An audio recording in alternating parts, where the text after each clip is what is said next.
Buon pomeriggio e bentornati a Neapolis, la nostra città virtuale. L'evoluzione dei robot sempre più simili agli umani oggi in apertura. Mani meccaniche così sensibili da infilare un ago, prende vita a Napoli una nuova generazione di robot dalle incredibili capacità sensomotorie. Un progetto europeo sulla robotica vede l'Università Federico II di Napoli in prima fila. Obiettivo: umanizzare le capacità dei robot, a cominciare dalla manualità.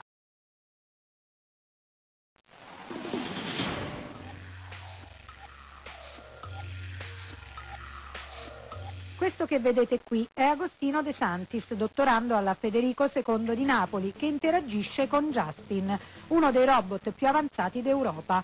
Lui è invece Bruno Siciliano, docente nella facoltà di ingegneria, esperto di robotica, coordinatore di un gruppo di ricerca e di un laboratorio dove sperimentano tecniche e algoritmi di controllo, ovvero come rendere le macchine e robot industriali tradizionali più avanzate e arricchite nella base sensoriale, capaci non solo di essere rigide come necessario per motivi di precisione, ma anche all'occorrenza cedevoli per essere più sicure, con telecamere che permettono la vista e sensori di forza che le fermano o le fanno reagire. Nella robotica di servizio diventa cruciale l'interazione tra robot e esseri umani. Ci occupiamo della opportunità di rendere dei robot che siano più amichevoli nell'interazione con gli esseri umani.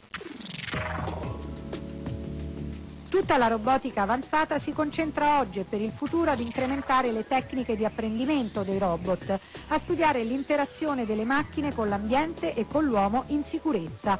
E se questo a forma di foca è un robottino che sembra giocattolo creato dai giapponesi per intrattenere gli anziani, la Federico II a livello europeo è impegnata in due progetti: il Friends, che studia l'interazione tra le macchine e l'uomo sia in ambito industriale che domestico, e il DexSmart, iniziativa europea da 6.600.000 euro, in cui l'Università di Napoli è per la prima volta capofila insieme a Bologna e a partner tedeschi, inglesi e francesi.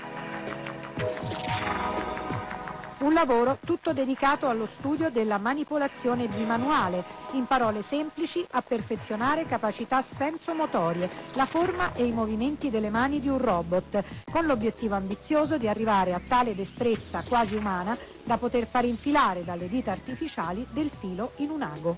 La sfida è quella di realizzare delle mani che siano più destre e soprattutto più autonome nell'esecuzione di compiti cosiddetti bimanuali. Questo sarà possibile grazie da un lato all'impiego di tecniche di controllo avanzate, dall'altro di materiali cosiddetti innovativi, cosiddetti smart materials, per esempio i materiali piezoelettrici, i materiali magnetostrittivi, le fibre ottiche, sono tutti materiali che, le cui caratteristiche possono essere variate in maniera non convenzionale.